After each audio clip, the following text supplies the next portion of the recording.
UnitedWeStart, a group discussion of activists, bloggers, authors and other leaders in the independent media to inform and educate listeners in various topics. Join us every second Saturday of the month at 10 to 12 a.m. Pacific time, which is 18 to 20 hours GMT. Join us. We're looking forward to meeting you. Look at all the pissed off people. Look at all the pissed off people. Donald American cuts off a pickup on I-5 on his way to work. He's such a jerk. Look at him twitching, scowling and snarling and seething, about to erupt. His country's corrupt. All the pissed off people, consigned to isolation.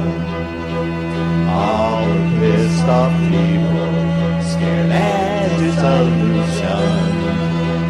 Betsy career mom drops off her kitties and lights up a ciggy and sucks. She's going nuts.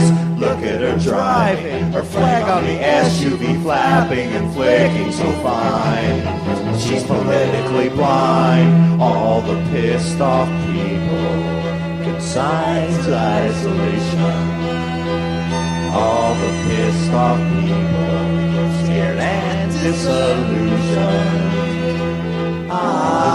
Look at all the pissed off people.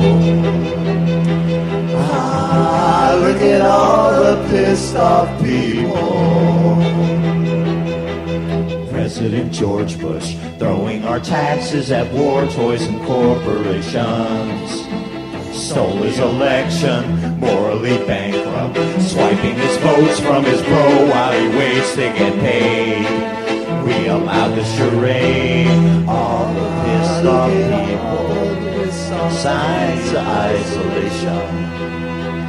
All the pissed off people, scared and disillusioned.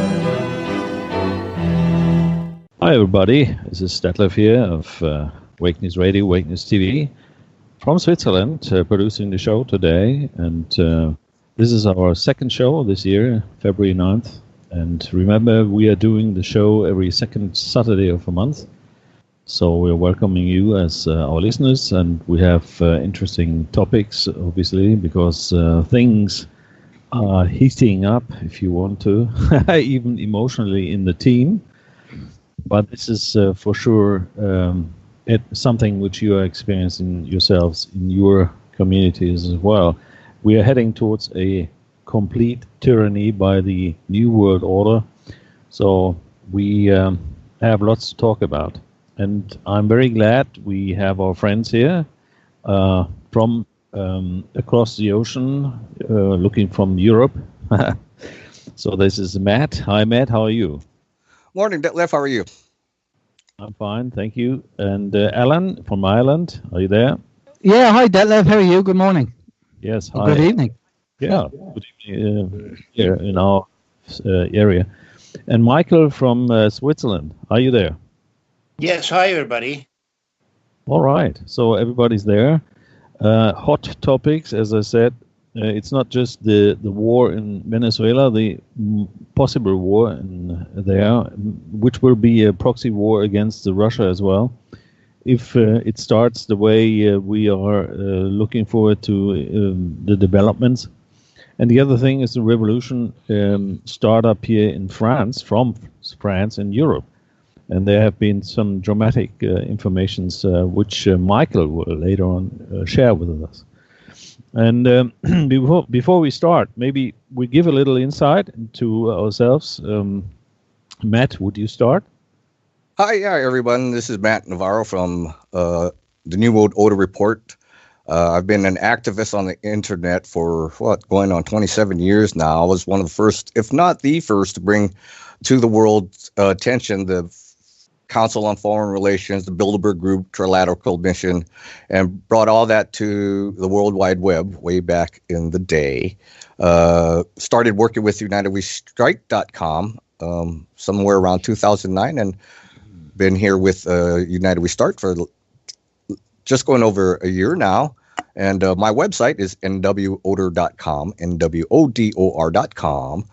Hop on over there, go to the podcast archive page, and there you'll find a library of information, factual information on how to stay healthy. I interview a lot of world-class doctors from around the world who were classically trained in allopathic medicine and then found that what they were doing was not helping heal or cure disease or people.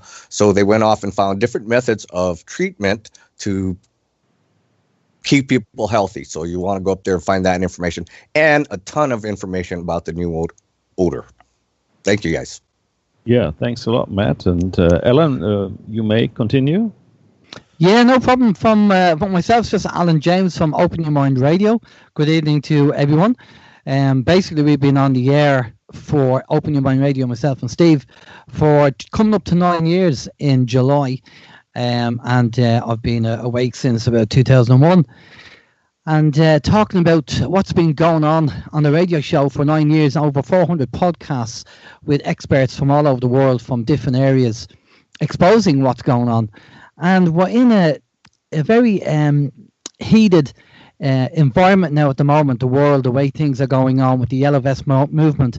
And over here in Ireland today, we had a massive rally with nurses and midwives rallying against the actual health system at the moment, because our systems, I don't know about, obviously in America and Switzerland and other countries, the economies are near enough ready to collapse because of what's going on and the amount of money being taken out of the system. The politicians always seem to find money for their projects and their salaries, but can't find it for the people who really need it, like the nurses and the midwives. But part of what we do here on United We Start is to talk about the issues globally, what's going on, and then hopefully come up with some solutions as to what we can do to try and help alleviate the situation, or at least expose what's going on, and hopefully make the world a better place. Yeah. Thanks a lot, Ellen. And Michael, can you continue, please? Michael? Did we lose Michael, or did he switch off his mic? Yeah, I don't see him in the room. Oh, there he is. Hello? Yeah, Michael, can you continue to present yourself? Can you hear me now? Yes, we can. Okay. Perfect. My name is Michael. I have a live show with Wake News every last Tuesday every month, and my main subject is to criticize the elite, the so-called elite, the forces that rule us today, the powers that be.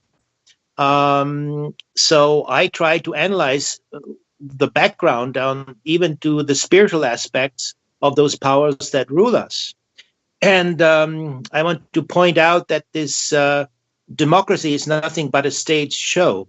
And there is a lot of nitty-gritty details which I report, every show we have on the Wake News, my show, definitely. Yeah, thank you very much, Michael. And as I said, I'm from Switzerland here. I'm producing the show. We are on the air in the internet since 10 years, and we are doing some work here, especially in German languages, but also in English if it's necessary and possible. Okay, let's go forward. Now, our UnitedWeStart.org website has the possibility to take part in the discussion by joining the chat. Maybe, Alan, you can add this, how this works. Yeah, basically, for people who want to join in the chat, they go off to UnitedWeStart.org and you click on the chat option in the menu. You don't need to be a registered user. You can sign in as a guest, and that's where you can join us for the marathon, or marathon, for the round table, I should say. Yes. Okay. Thank you very much. And also after the show, you will find the podcasts archives also on our website, and later on the YouTube videos. All right, so let's. Hey, before we go on, I just wanted to say, hey, thanks you for producing this show, Detlev. I know it's a lot of work that you do every month for us, and I do appreciate it. Oh, thank you, Matt. It's my pleasure. Okay, let's step into the subject now. I started with pointing out that there may be a war starting in South America, in Venezuela. South America is part of the U.S. Direct influence.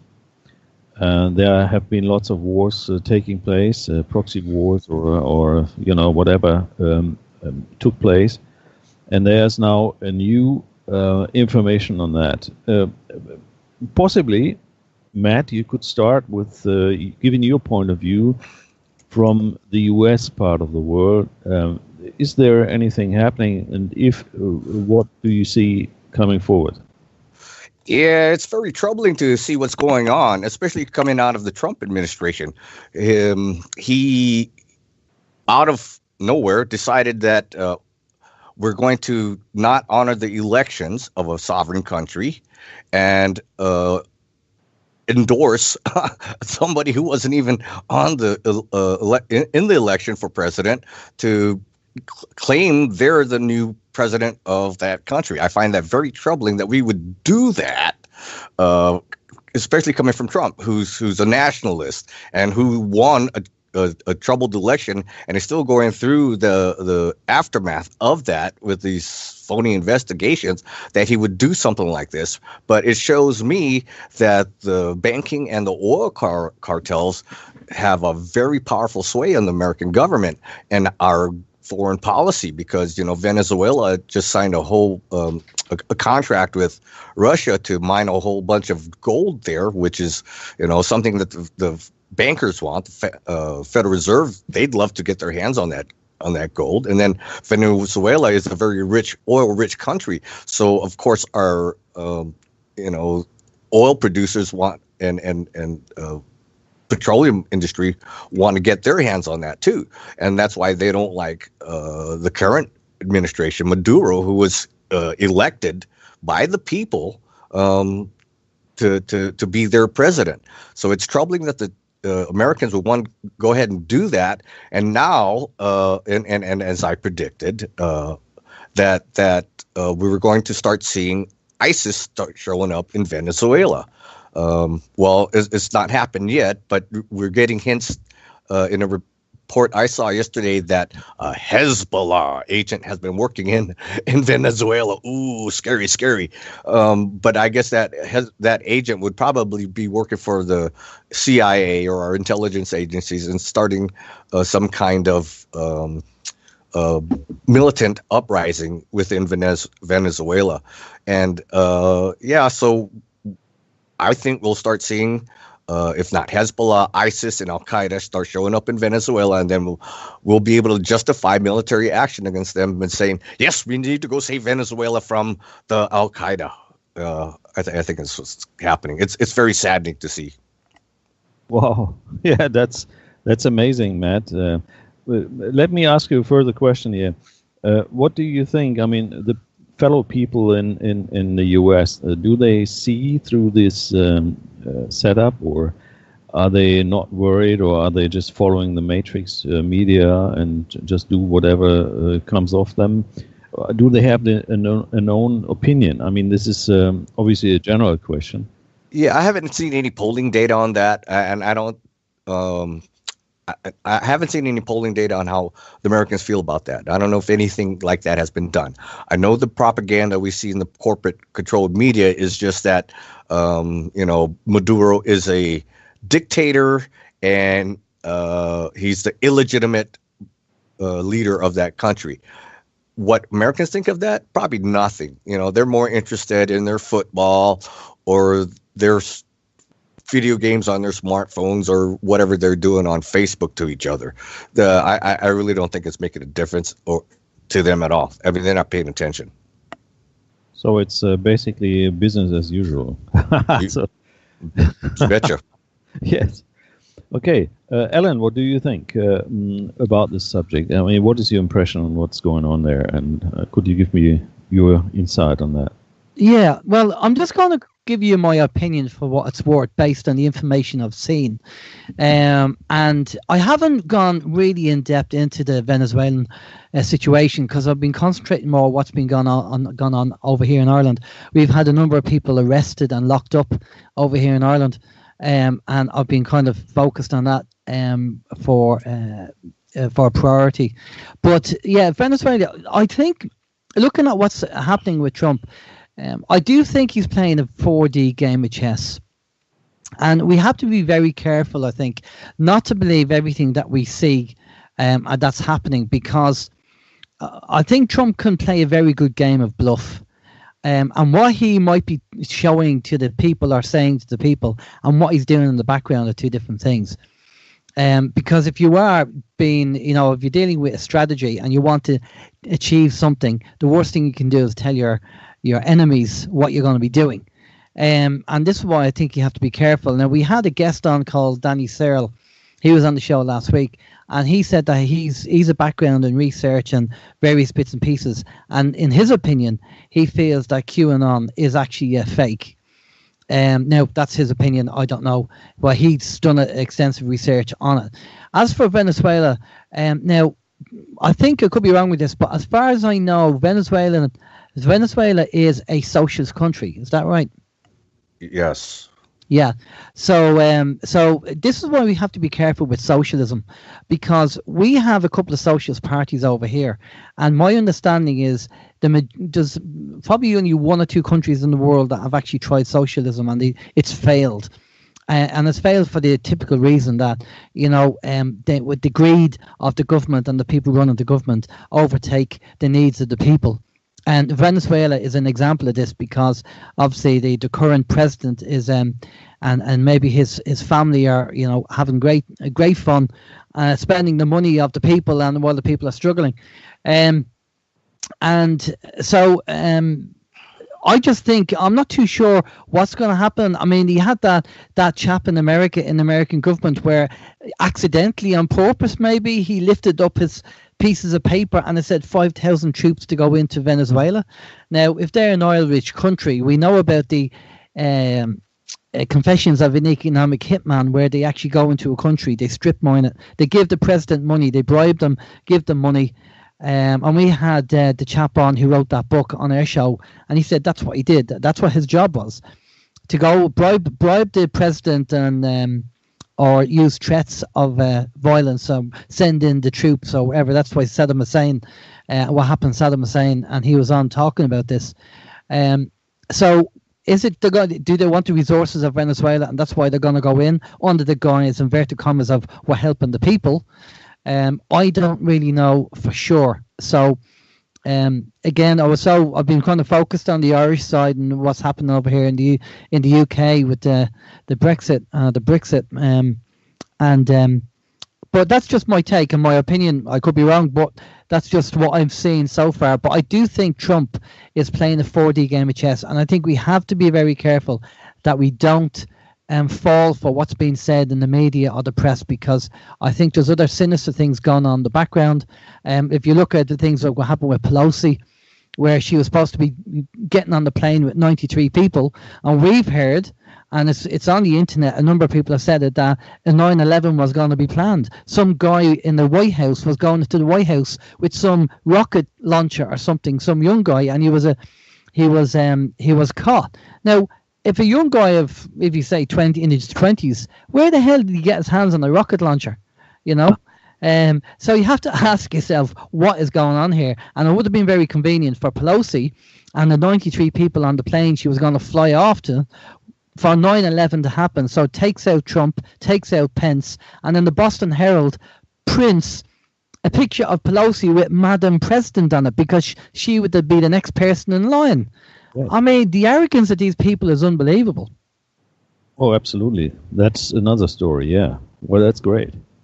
Yeah. Well, let's get back to Venezuela for the minute. Michael, what's your point of view on the developments down there?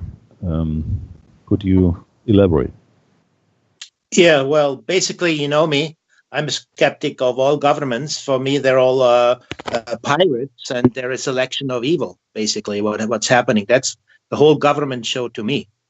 However, you know, when I look at the situation in Venezuela, definitely, as you said in your show, Detlev, they have a lot of gold. They have oil, of course, the biggest resources in oil and natural gas. So there is something to, you know, in times of the pirates, you know, they have an eye on it. So whether it is the U.S. empire or the Russian empire or the Chinese empire, they all, of course, are greedy to get their hands on these resources. Definitely people, I mean, that's for me, I have to laugh, you know, when it comes about the rights of the people. I mean, what government ever looked and considered the rights of the people? I don't know it. You tell me. Basically, they're all enemies of the people. So I am very skeptical what's going on over there. But of course, you know, the U.S. empire wants to get a hold, and you know, they don't want the Russians take over there. Of course, the Russians are there in process of establishing military installations over there. They don't like it anyhow. That's a potential threat for the U.S., which indeed I can see that point. However, there is a potential threat also in Ukraine and other places. You know, when you look vice versa on the other side. I would say that, in a way, I didn't expect anything out of Trump because I think he has become a puppet of the shadow government. Because he said he's going to leave Syria, leave Syria, remove the troops out of there, and he increased the troops. So I'm very skeptical about all the governments and all the things what they do. Even I don't want to analyze them because they're all part of the ugly, dirty game. Yeah. Okay. Thanks. What about you, Detlev? Well, I was following the first incredible information that as soon as the public offense started against Maduro, that he basically wanted his gold back from London, from the city of London, where some of the Venezuelan gold is stored. That the city of London itself, just a corporation, not belonging to the UK or the government of the UK or whatever, they refused to ship the gold to Venezuela, asking for their own gold to be shipped back into the country. So I think this is extraordinary and should open the eyes of many people that there are some strange things happening, that banks basically control whether you live or not. And that's I would totally agree with you, Detlev. I mean, that is the basis of all the suffering of humanity, at least in the last 300 years. Since they've brought in the banking industry, people have been the slaves to financial rulers, and until we as a species recognize this as a worldwide problem, and we solve it on a worldwide basis, we will always be slaves to these bankers. And as Michael so aptly put, our politicians are just puppets of this global financial order. Can we change politicians? I agree with Matt. Can we change politicians to the CEO and the actual directors because over here anyway in Ireland, we don't have politicians. We have a provisional government which is acting like a corporate company. And we know it's and people are not aware of this, but over in Ireland, we are still part of the UK. We in 1919 we became a republic, and then in 1922 King George V did a switcheroo on things, and then we ended up being back in the UK, in the fold of the UK. So we are not a Republic of Ireland, and the banking system for years, as Matt said, has been so responsible. I mean, we've had, I think the other day somebody posted up giving information of statistics that there was 11 suicides in the last 2 days over here in Ireland. Now, Ireland is a very small country, and to have so many people commit suicide over the banks, and the bank is only there for one thing, is to make money, and to make money from us. And it's just an amazing system that they have put together. And what's happened over here in Ireland, anyway, just kind of sidelining, just to give you an idea of the control. In a high court, we have a chap called the Master of the High Court. His name is Edmund Honohan, and he is on the people's side. When the solicitors come in and the lawyers come in and they have bad paperwork or the wrong paperwork, he's there giving out to them saying, go away and come back and do this properly. So he keeps them in order, right? And there's been a number of cases struck out or cases adjourned because the solicitors have come in with shoddy paperwork and he's corrected them. The banking system or the elites have now taken him away from that role, and they don't want him in that role. So we now have nobody there representing the people because he was too efficient in helping the people. Yeah, yes. Isn't that crazy? And and there's a big petition on Facebook saying about getting Edmund Honohan back in his job and helping the people. When the banks, nobody ever, and unless somebody can show me the paperwork, but nobody ever, especially in Ireland, has ever won against a bank regarding securitization, ever. And if that's the case, then surely people can see that the game is rigged. Absolutely. I see that the same way, and especially Venezuela now is so open to somebody who's informed. And unfortunately, as Matt told us in the beginning, in the US, most people are not interested in politics and you know, especially abroad. This is not of their business. And this is very, very bad. And this is very, because if everybody would be awoken as we are, for instance, or interested as we are, there would be a lot more controversial discussion, don't you think, Matt? Yeah, you would think, but here in America, you've got big government and big tech working against the people and corporate-controlled media. So on the corporate-controlled media, what we're seeing here in the United States is just this fictitious matrix that they create this, I don't know, this fantasy world for people, right? And then they keep feeding the fantasy on itself, and you can't see beyond that. And then they keep you distracted with all these sports games and other, you know, not non-essential activities, but they keep us our attention diverted that way. And on top of that, Facebook, Twitter, YouTube, all controlled by, you know, big tech. Google, you know, will filter certain political opinions out of their search results, or they will ban you or shadow ban you. And so the discussion becomes limited to one side. And when you speak out, people who speak out, they get banned from Twitter, or if you do, they will automatically accuse you of being a racist. For example, you want to have a wall built along the southern border to keep drug trafficking, human trafficking, illegal aliens from crossing the border. They will automatically call you a racist. Well, a wall is not a race, and neither is illegal alien. Illegal is not a race, but they will accuse you of being that to shut you down, because nobody likes being a racist. So they shut down the argument or the discussion right away, so that you cannot voice an opposing position or even question the mainstream thinking. So that's what we see here in America. So it limits our ability, and they really put the screws on during the midterm election. This past midterm election, banning Alex Jones and all kinds of conservatives and limiting people's discussions, and it's starting to.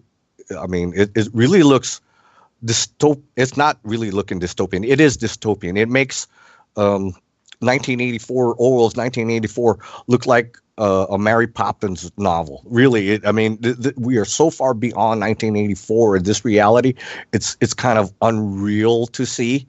But here in America, for something like Venezuela, that's something way across the world that doesn't even come close to being mattered, because we're not told about its importance.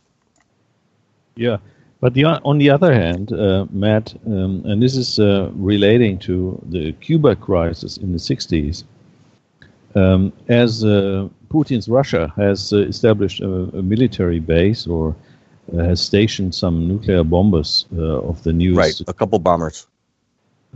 This is now getting some attention by one or the other, because if there would be another Cuba crisis, this would be a worldwide event. So what are your thoughts about, could this develop? Is this something which could threaten the world? I don't think it'll be something to threaten the world. I don't think they're that insane. Well, maybe they are, but I at this point, I don't see it as threatening the world. We look at what's going on with Syria. Russia's been in Syria at the request of the Syrian government for the last 7 years, and they've been helping keep in at bay the United States, who has been in Syria for the last 7 years. And American public, they just keep on doing whatever they are doing.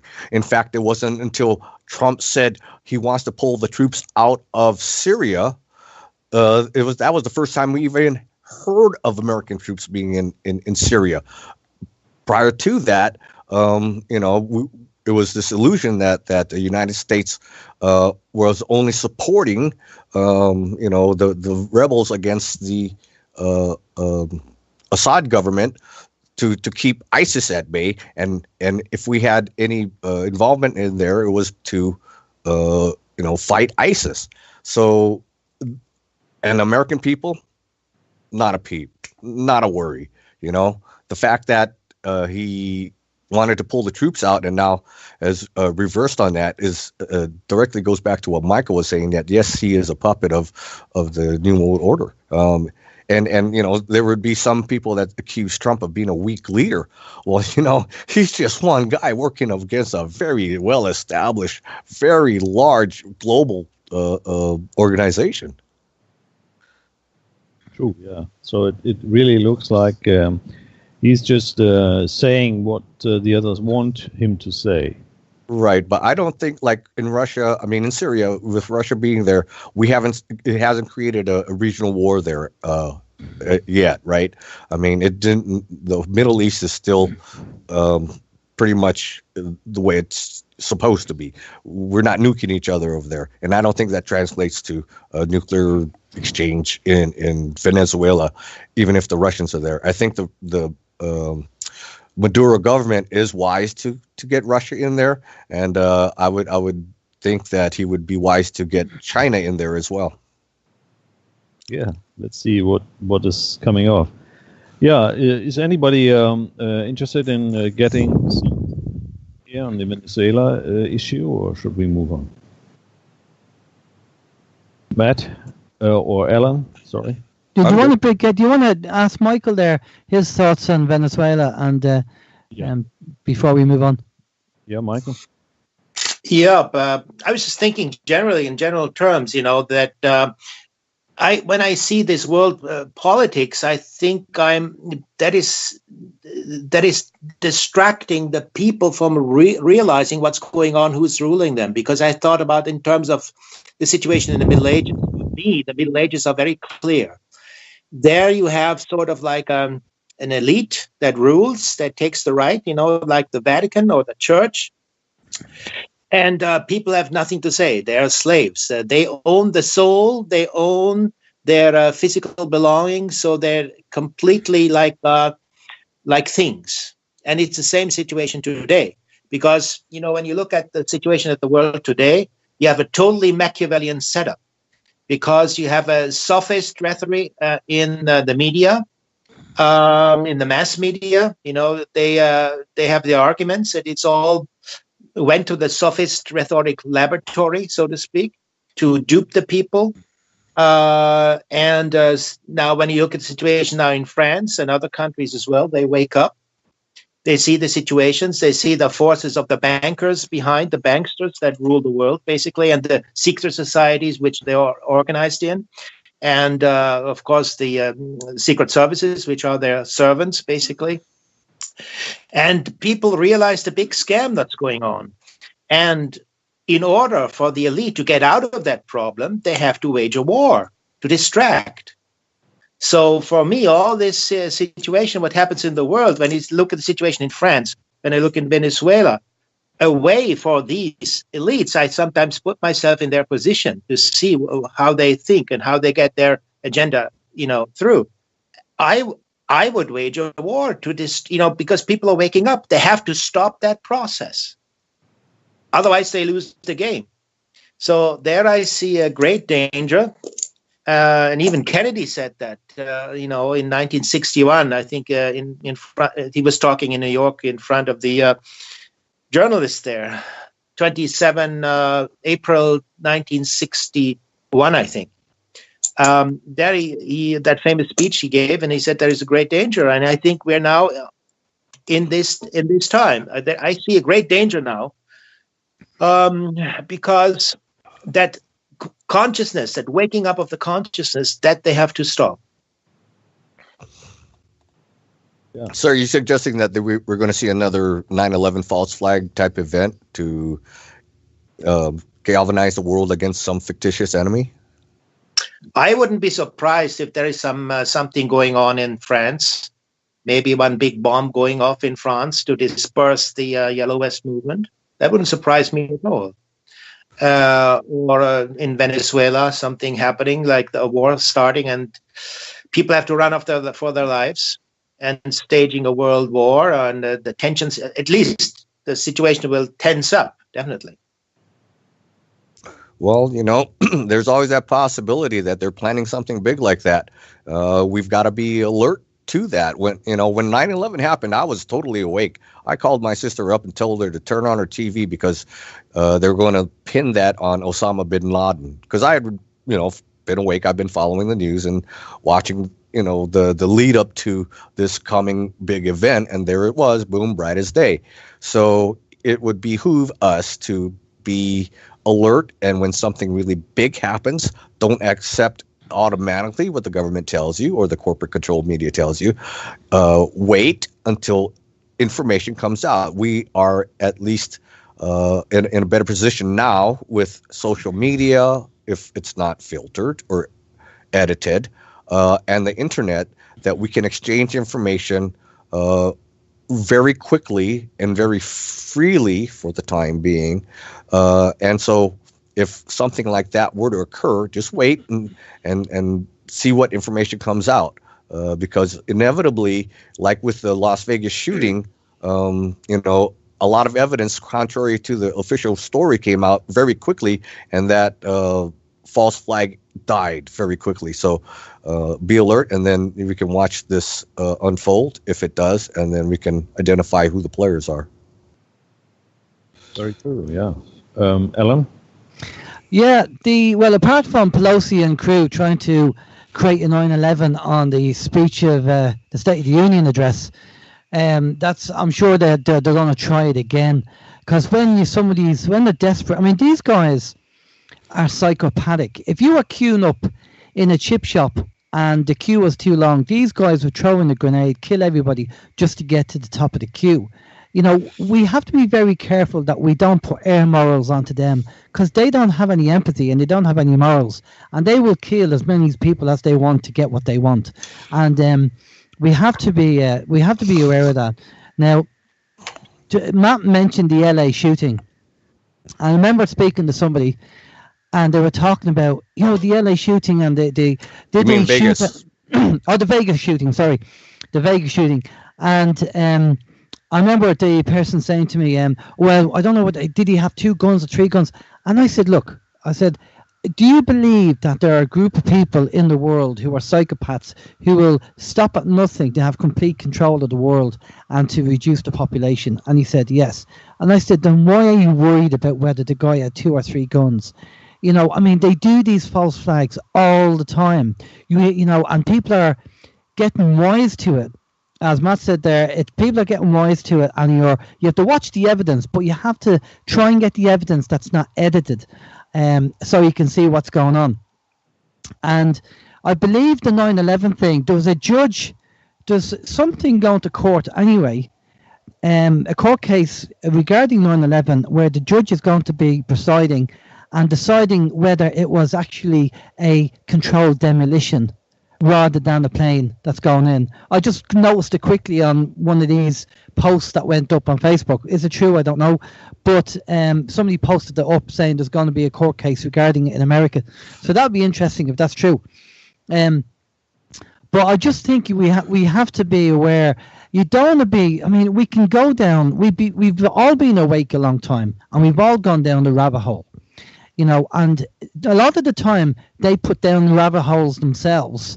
Like people talk about the flat earth thing, right? Now, whether the earth is flat or whether it's shaped like a penis, it doesn't matter. We can't do anything about that. What we need to be doing is focusing on what we can do and what we can change ourselves as individuals. And they love doing the divide and conquer programs. Over here in Ireland, they've rolled out a couple of divide and conquer programs, and people are falling out with each other because of the divide and conquer program. And that's exactly what they want to happen. If we're fighting amongst ourselves, then we're not focusing on them. And they love these programs. And a lot of the programs, that you call them referendums. Oh, we're going to give the people a referendum and we're going to let them vote on this. And you have people arguing with people and falling out with each other because they love their divide and conquer programs. So we have to be aware that we don't go down a rabbit hole, or at least have a peek down it, but don't go down it, just to be aware that it could be a trap, there could be nothing down there. Or if it's a divide and conquer program, you know what, just if you have an opinion on it, just keep it to yourself. And if you're in a country where you can vote on it, go and vote in the ballot box. But a lot of people, for some reason, want to tell the whole world on Facebook and social media how they're voting. And that causes arguments and fallouts. And it has done over here. I've seen it over here in Ireland. We've had a number of referendums. And people have fallen out. So we have to be aware that that's their game and that's how they play. And the media, or as Thomas would call them, the portal people, the media are the people who are spreading all this rubbish. They're all controlled. We all know they're controlled. The papers are controlled, the TVs are controlled, and we just have to take everything with a pinch of salt, and read into what they're trying to say. I suppose not. It's not what they say that is more important. But yeah, so that's basically it. So just be careful about the divide and conquer programs and the rabbit holes, and check it out before we go down it. I just wanted to add, Alan, about that court case for 9/11. I brought that up last month in our roundtable discussion. I've just reposted the link to the Lawyers Committee for 9/11 Inquiry in our chat room there. And what is going on here in the United States is a grand jury has been impaneled to look into 9/11, which has not been done previously. Hopefully they're able to pull in witnesses of all kinds that have maybe contrary information to what the government has told us about 9/11. So that's the case that you were talking about. Oh, cool, yeah. Well, that's great. If that's going to go ahead and you bring in the right people and the right experts to say, I think we can all agree. I mean, we know 9/11 was planned. The Hegelian dialectic, they use it all the time. Problem, reaction, solution. Here's the problem.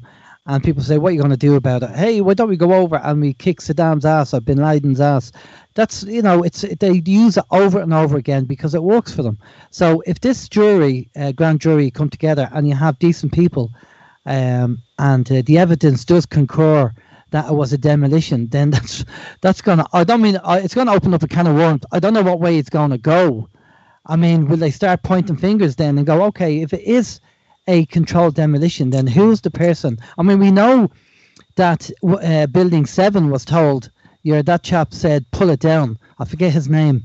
Larry Silverstein. Larry Silverstone. And wasn't something, the main guy who was involved with the insurance, they insured the buildings 3 times the value 3 weeks beforehand. And one of the main security guys who was in charge of security left the day before he retired, and a new guy took over that weekend. And all these little kind of things that are going around, and even Dr. Julie Woods, her book regarding the energy weapons, and we look at California and we look at energy weapons there because the trees aren't being burned but the houses are. So a lot of questions, but sorry, I sidetracked into 9/11, but there you go. Yeah, thanks for the insight. Another thing is the weather wars, which took place here recently over the United States, the northern parts, with this chilling Arctic cold, which was also. I don't know whether you followed the news. I posted another video in the chat room. I don't know whether you follow Mike Morales. He's one of the YouTube chaps who's very interested in this story, where you can see that there has been, over Christmas time, there has been a heat wave hitting the Arctic area, the North Pole, and then pushed the cold toward the northern parts of the US and the northern Europe. And then there were more influences by hot plasma, pushing the cold air over the US, and so permanently sitting over this area in order to devastate the area and kill people. So you clearly can see that they are manipulating the weather as well. And this is a thing which people would probably never believe. What's your point of view? Yeah, Michael, you take that. Well, I always talk about the infrastructure of evil, and when I look at what's going on in the world, I see the military hellhounds and the scientists, this Frankenstein scientists that doing all kinds of, incredible, dirty projects and cruel experiments and things. What they do, it's unheard of. And in the way of this of economy, we have the neocons, the Hayeks, the Chicago boys. For me, it's all like a selection of evil. It's like a whole cabinet from hell, which is now ruling the world. And it's not only now. In the Middle Ages, it was clear. And people like us, we will be put in front of Inquisition soon because we talk the truth. And people that talk the truth are not very well. They're not very welcomed by these powers that be. So I'm sort of I have the hope that the good forces, and when I look at the situation in France now, that the yellow vests are now people that's the wake up movement. Basically, people wake up and say, "Oh, the banks are ruling us. I see. I thought it was scarcity, and that scarcity is being purposely established by these people to keep us down, basically." And that's the whole method that infrastructure of evil is working, to keep down, to suppress and oppress everything that they can do it, so people cannot thrive. It's basically they want to stop people from thriving, and that is their goal, because that's how they remain in power. So I would say they organize themselves in think tanks. I say think tanks, and it's obviously clear that this whole representative democracy is a big scam. People should realize. Well, democracy in itself is mob rule. If you look at democracy in itself, 51% of telling 49% of people what to do. That's because if the 51% agree, if a law comes in and says that 51% of people voted and said that from now on you have to pay the prime minister of your country €100 a month, right? And they bring in a law, and 51% of the people say, yeah, let's do that. I don't agree with that, but I'm now being forced to do it because 51% agree to it. So when people use this word, we have democracy, they really don't understand how, democracy, how bad it is. We should have common law. But just going back to what you're saying about the whole idea of scarcity. We don't have scarcity. They create scarcity because, as you said, Michael, it's to keep us down. Bob Chapman was on our show a few years ago before he passed away, and he said people who are struggling won't rebel. And we said to him, when do you think they'll wake up? He said, when they can't put food in their children's mouth. He said, that's when they'll wake up. He said, but that's when it's going to be too late. Well, that is what we discussed last time, that people are too much bound by their own inertia because they don't get their couch potatoes. They should get their ass moving because we have to organize ourselves in smaller levels, in small communities, where we really take responsibility of every action that goes. And we cannot do it on a national level. We have to do it in a community which we can oversee. Because things we don't oversee, that's where they can do all the scam business. We have to. Yeah, go ahead. What about the Yellow Vest movement? I mean, we have it in Ireland. It's in the UK. It's in France, and it's spreading throughout Europe. What about you guys in Switzerland? I know you don't have it in the States at the moment, but you do have Donald Trump, which is a big help. Michael and Detlev, the Yellow Vest movement in Switzerland. Yeah. There are a few people demonstrating in Bern, which is the main city of the Eidgenossenschaft. It is not a sovereign state, by the way, Switzerland. Switzerland is also a corporation, right? Yeah. Keep that in mind. There are people demonstrating, but not out of because they can't live anymore in Switzerland, because the level of being, able to survive in Switzerland is higher than in other countries, in France, for instance. So it's better. You can survive in Switzerland. It's hard to survive in France and in Germany in the meantime, or Belgium and Holland and so forth. So, they are uniting, but there's always the fear that people will, subvert the organization and take over from the top somewhere, and we also see this in France, and hopefully we will talk about this in the second hour a little bit more in depth. Michael has got some news to share with us here in the France situation on the Yellow Vests. But it's a matter of how can we control them. I mean, there are lots of provocative agents, or who are incinerating stress and force and so forth, which are being employed by the government. So if you look at France, for instance, there are police forces in. Not in uniform, but in regular clothes, right?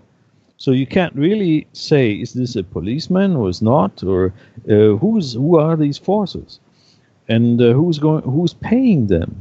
Because if they are not, representing the police as such, which would be by, for instance, implementing uniforms and so forth, they are mercenaries. Mercenaries paid by whom? And we're back here, Matt, by whom is France being ruled? It's by the Rothschilds. The Rothschilds have their headquarters, worldwide headquarters, currently in Paris, in France. So that's, and Macron is a clear partner of, small guy partner of the Rothschilds. So it's the war by the governments in the name of the banksters against us, the people. Mm. So we're talking fascism, really. Yes. Yeah. This is pure fascism. Yeah. Even it may become as it was during Mussolini's and Hitler's times. Once they start the wars, open wars in the streets. It is starting, and Michael has some information to share. Maybe Michael, you can say what you've been seeing today. What happened today in France? Well, to just reduce it for today's activities there in France. I mean, I saw really terrible pictures of. I mean, didn't see it directly because I heard talking about it that one woman did her hand got mutilated, basically cut off by a grenade, by so-called how do they call it, grenade of disencirclement, I think. Yeah, it's a grenade filled with hard plastic bullets or something, which has cut off basically that woman's hand, and another fellow got his hand, I think four fingers cut off the same way, and another fellow got I think his eye mutilated. So I mean, this is a war situation. What goes on is civil war basically, and the only thing that is not going on right now is basically that they use sharp ammunition. So that's the only thing which is maybe you cannot say it's a civil war, but other than that, to me, it's basically the prelude for a civil war that goes on in France, right? I think they want to start. That's what they want. They want civil war because then they can declare martial law and then they have control of the people. And I think that's what they want over here in Ireland as well. I think maybe most of the countries, and in America as well, maybe with America, I don't know. Matt, if you want to give us your heads up on, there's no yellow vest movement as such, but is there any other kind of movement that's happening over there? Not directly out of the yellow vest movement. That hasn't caught on yet. But coming out of the 2016 election, three things have happened. You've got Antifa, which is this anti-fascist movement in the United States that seems to have government cooperation where they can commit violent acts against anybody they want, anywhere they want, without any kind of repercussions. They're being encouraged by the government to create chaos in the United States. Then you have the Black Lives Matter. A secret agent status, what they have. Probably. Then you have the Black Lives Matter movement, which is also a violent mob type group, trying to direct the course of political actions here in the United States. These two groups, if you look at the definition of terrorism, violence used to direct a political agenda, then they would qualify as terrorist organizations, yet they're coddled by government agencies.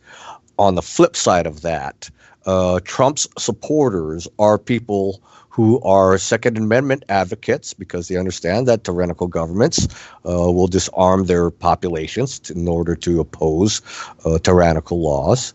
And so the people who are behind Trump, the Make America Great Again movement, who want national sovereignty, our borders secured, bring back manufacturing and economic growth into the United States.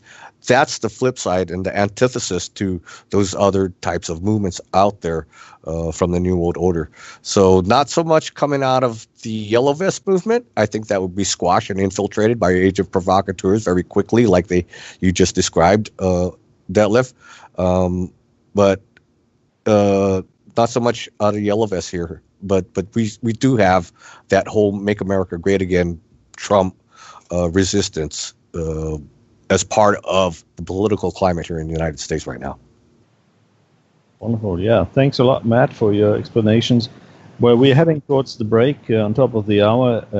We will have lots of other topics in the second half of our show today, in the second hour. And part of it will be further on discussing, the developments of the possible revolution in Europe and spreading towards other areas, possibly the awakening process, possibly. And what else would you like to discuss in the second hour? I think we need to discuss solutions. We'll, at the end of the second hour, coming near the end, last 20 minutes or so, 25 minutes, we'll talk about solutions and things that are going on in a positive way. Okay. I wanted to talk about the Green New Deal because that's something going on in the United States that's really scary, coming from some very stupid people. All right. And Michael? Yeah, I agree with Alan that we should, focus on solutions and a positive outlook of the whole situation. Of course, these evil forces are there. They're there to disturb us, but they're also there to wake us up. So that is the positive kick we should get out of it. So I also agree we should, think what kind of situation, what we can do about all these evil influences that take place today, and how we can stop them and make something positive out of them. Yeah, so thanks a lot. We'll be heading towards the break and see you after that very soon. UnitedWeStart. We explore the New World Order, finance, science, health, and other subjects in our group discussions of activists, bloggers, authors, and other leaders in the independent media to inform and educate listeners on various topics. Join us the second Saturday of the month at 10 to 12 a.m. Pacific Time, 18 to 20 hours GMT. Looking forward to meeting you.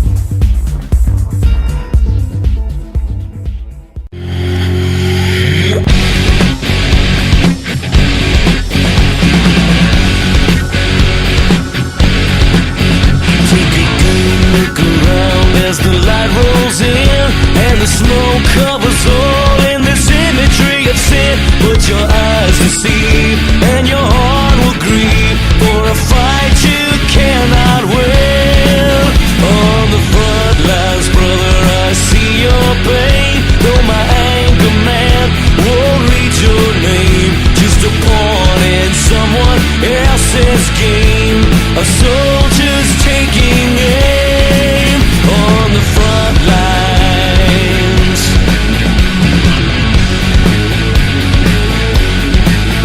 Take a good look around at the empty halls of your schools laid bare with graffitied walls, or your classrooms bursting at the seams with 1,000 broken dreams. On the front lines I see the miracle, though their hands are tied and the pay is low. In the war we wage for children's souls, our teachers play a role on the front lines.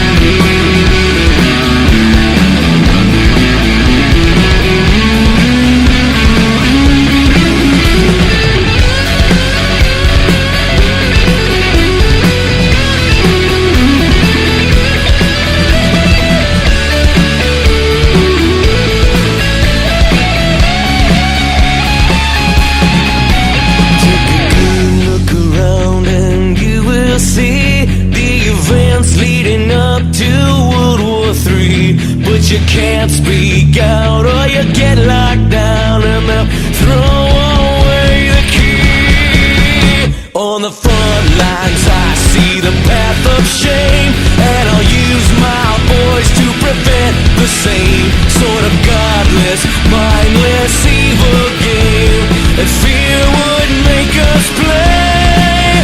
On the front lines we risk everything, let Washington hear the people sing with 100 million voices crying out, let freedom ring. On the front lines.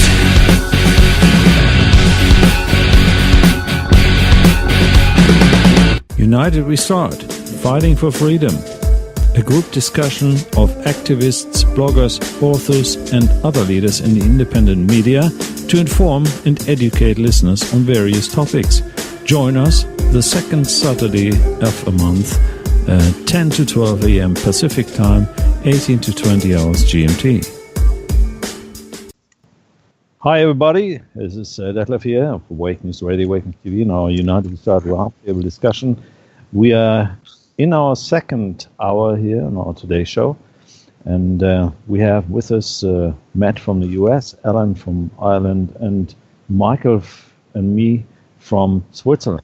So we're talking about, we talked about in the first hour about the Venezuelan area and topic, and we're wondering whether this is a war which may be developing and thoughts like being staged soon. And then we started also with the Yellow Vest situation, a possible revolution in Europe.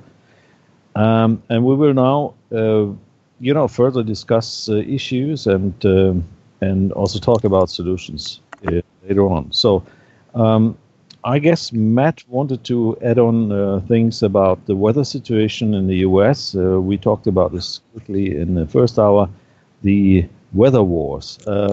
Matt, why don't you take over from here? Sure. Thanks, Detlev. Appreciate that. So you had mentioned the weather wars. I had not seen any information about that. So I'll take a look at that link you sent in the chat room there. But what you were suggesting that someone was heating up the ionosphere to drive the polar vortex southward. Is that right? Absolutely, yes. Mike Morales is the YouTube channel. He's very into that subject, and he's clearly shown the pictures and is following up the details there. So you can.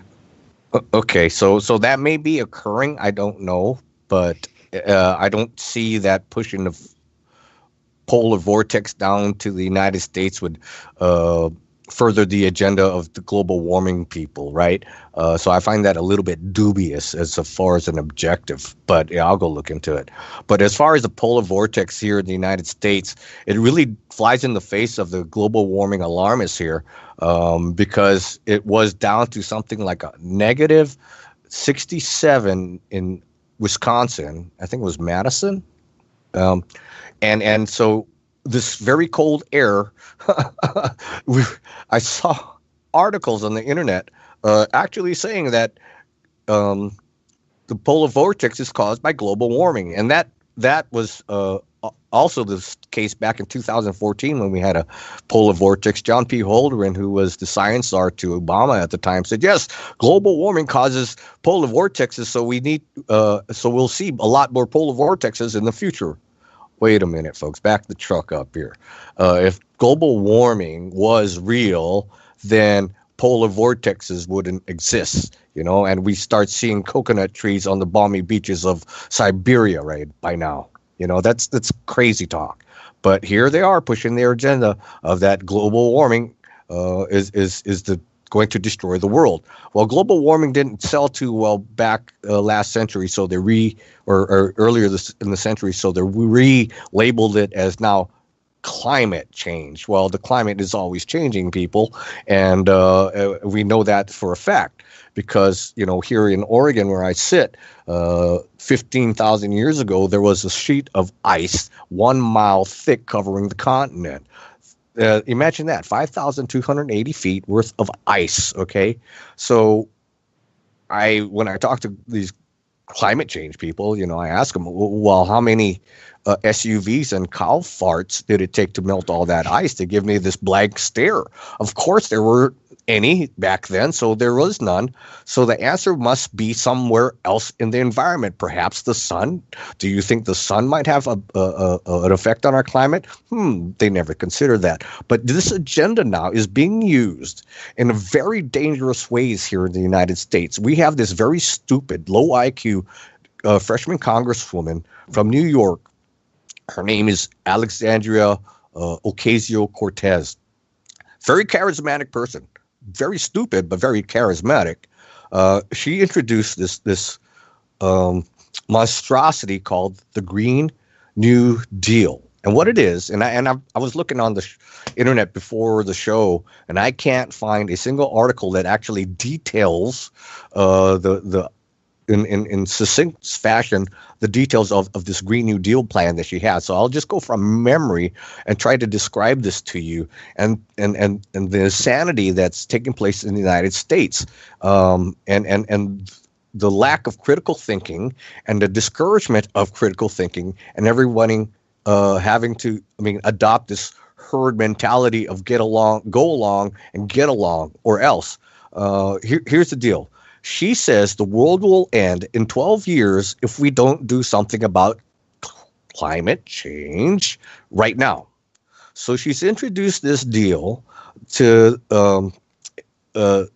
not as an official bill yet, I don't think, but it outlines how we move from carbon-based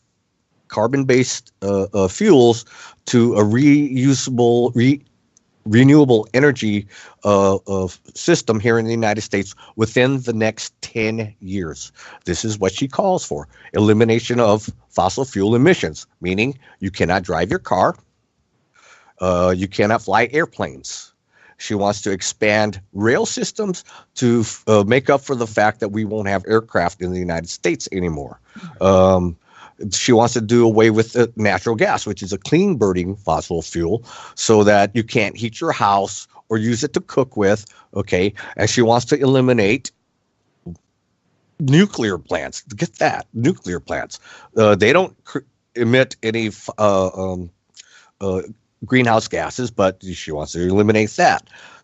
Then she says, for those people that are placed out of work because of this new deal, she wants free government income for those people and for people who aren't willing to work.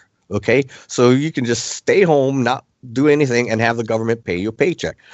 On top of that, she wants to retrofit or destroy and rebuild every building in America to be energy efficient. Okay, now, on its face, you would think that's ludicrous. That's stupid. She has no scientific information to back this up, no financial analysis for how much this will cost or who and how it will be paid for. Okay, none of that. Okay, but she's charismatic, and people just glom onto this idea because they want to be a part of something and they want to save the world, right? Because it's going to end in 12 years, remember. And so in 2020, we have a presidential election coming up.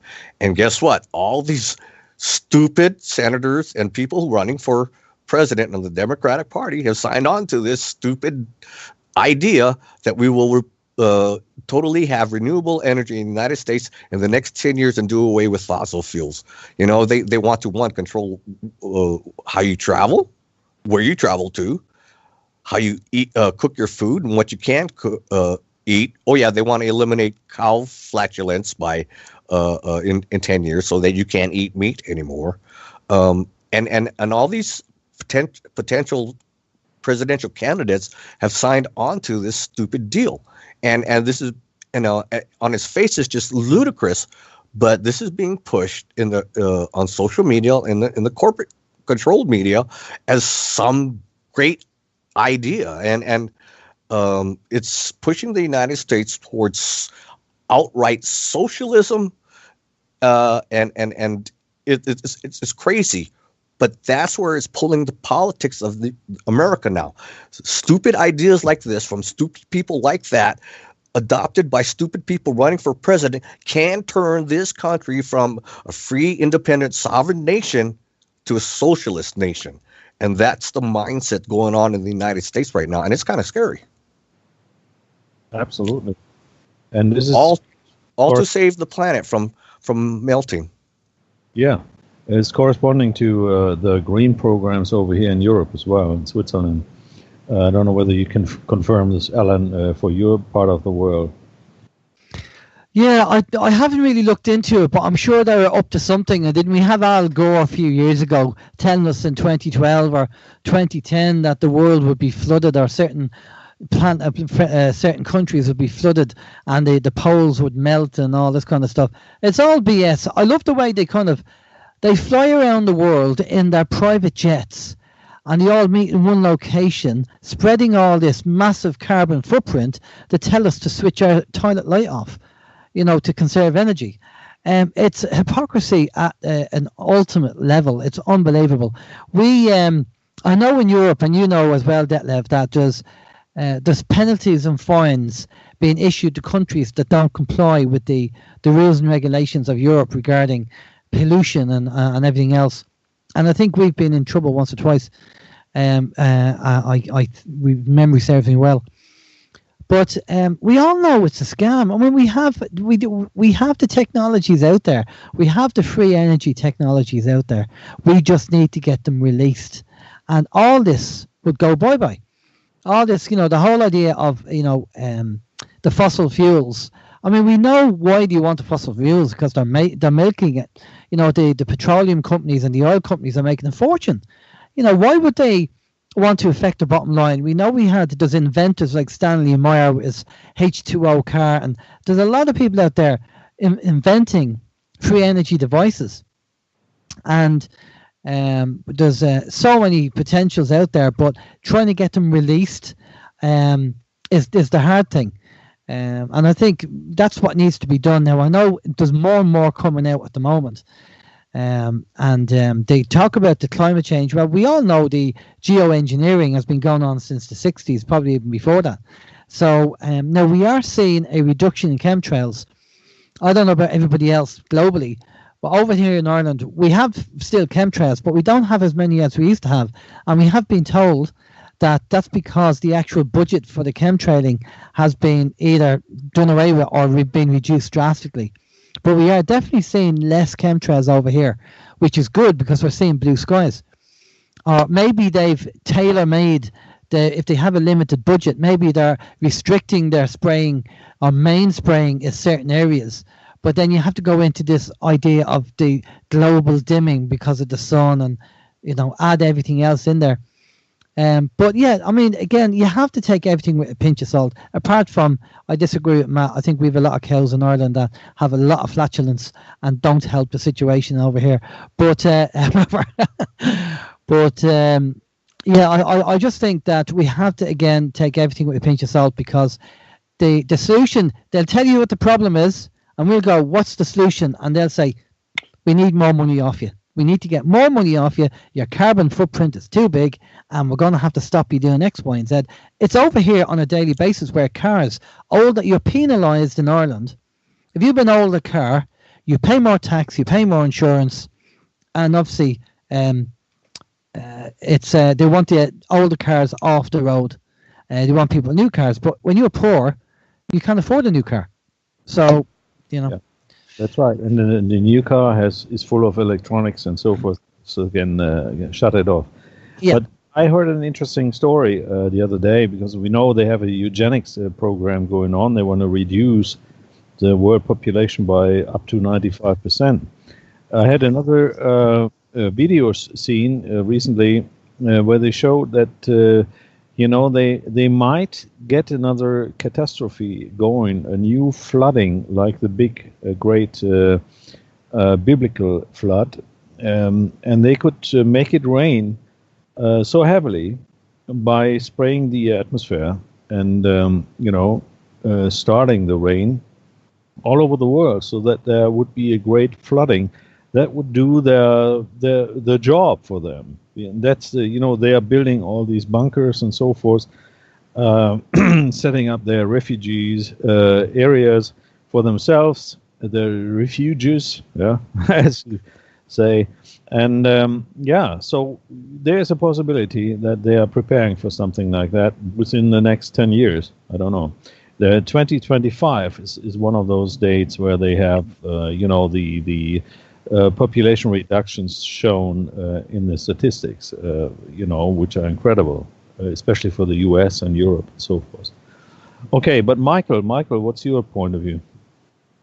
Well, I see it just nothing else but a big scam of the DIMS, of the elites, of the dark elites, because this whole Al Gore climate scam, to me, it is nothing else but a distraction from the real problems. And the real problems is deforestation, is industrial pollution, are the container ships with, we got the figures that 15 container ships equals to 750 million diesel cars, that the same amount of pollution comes out of 15 container ships. That means also the cruise, that what do you call that, cruise ships that I don't know, that the special cruise ships that go there around for people to go on cruises, Caribbean cruise and all kind of things. That big diesel ships that run on crude oil, they're a big problem, and they never mention it. Also, military pollution is never mentioned. It's funny, and on top of it, Fukushima is never mentioned again. It's completely out of scope, out of public attention. And Matt over there, that fish dying and all that situation happens in the Pacific. I think that should be, it should be mentioned, and definitely is being noticed by people over there. And with this whole climate change scam, people are being distracted and look somewhere else. It's a big, it's like a magician's trick, when you wants to distract your attention, he makes some hullabaloo on the left hand, while the real thing, he does it on the right hand. The real action takes place on the right hand. So for me, it's all going in that direction. Okay, thanks a lot. Maybe that's it for this subject at the moment. Ellen, you wanted to talk about solutions as well. Is there anything else which you want to do before that? Nothing offhand. I just think there is a lot of change taking place as well. I try and step back as much as I can and have a look globally at what's going on every now and again, and just kind of get a feel for, what's happening. Now, with the likes of the Yellow Vest movement, and we've other movements, and locally, people that I speak to and things we're involved in at OIM, I am seeing a massive awakening. Now, I'm not going to just put that down to alternative media, but I do believe that there are other energies happening, and people are experiencing and feeling different energies, hitting the planet, which is what we've spoke about before. I know I felt them, and whether this is a ramping up of energies for a particular reason, to wake people up, and some people are losing the plot. Maybe they can't deal with the vibration or the frequencies that's coming in, and this is why we're seeing a bit of madness. Now, we are going through the birth canal at the moment, and we're going through a lot of pain. As I think, Michael, you said that, we have to go through this. It is kind of part of the awakening and part of our learning process, because if we had an easy life, then we wouldn't be learning anything. The harder the life, the more we're going to learn. And we always kind of say, if you want to go down the road of your soul contract, that we only agree to take on what we can manage. But sometimes that's not the case. Sometimes people do decide to take their own lives because it's too much for them. But I do believe that there is a massive awakening. We are seeing it on the alternative media side here in Ireland. We are seeing more and more people popping up doing video podcasts. The likes of Gemma Doherty, Gran Torino, PIR, and a few others are actually beginning to start coming out and setting up YouTube videos and exposing what's going on. And it's great to see. And more people are kind of saying, well, actually, I know years ago we said that you're a conspiracy theorist, but I'm actually beginning to think now what's going on. I mean, especially with the movement at the moment with the nurses. I mean, there's 30,000 people at that rally today alone. I mean, that's unheard of. That's the biggest female movement, because mostly they were female, biggest female movement ever in Ireland today. So there's definitely something going on in a positive way, as far as I'm concerned, from an Irish point of view. It's, long may it go on. We'll carry on trying to educate and put the word out there and be involved. But we have to remember one thing. We are dealing with their system. And I know people are kind of saying, don't pay the TV license and don't pay this and don't pay that. And that's fine. Okay, if you want to take that on, and if you want to do that, that's fine. But the thing is, you're taking on their system. It's their game. It's their football game. Right? It's their football. So you're not going to beat them. So you might just play along with their game, because, there is a lot of hassle with that. But on the other side, you can be doing other things as well to help make a positive change. So I think down the line, I think there is a big change, and we are, as Matt said earlier, it's way past the Orwellian side of things at the moment. It really is. But I think we have to go through this because there is light at the end of the tunnel. And I think we are getting there, but these are the pains, the labour pains at the moment we're going through. Yeah, thanks a lot, Alan, for your insight. Matt? Well, I'd like to be more optimistic about what I'm seeing in the world right now. I think it's coming to a head it's going to have to come to a head at some point. And Trump is a big focus of that. He is so hated here in the United States by one segment of society, the ones that are stuck in the matrix with the corporate-controlled media and their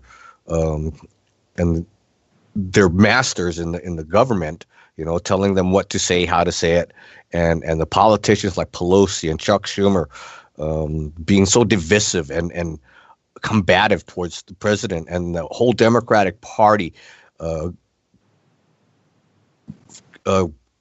beating up on this poor guy with all these endless investigations into nothingness just to harass the guy.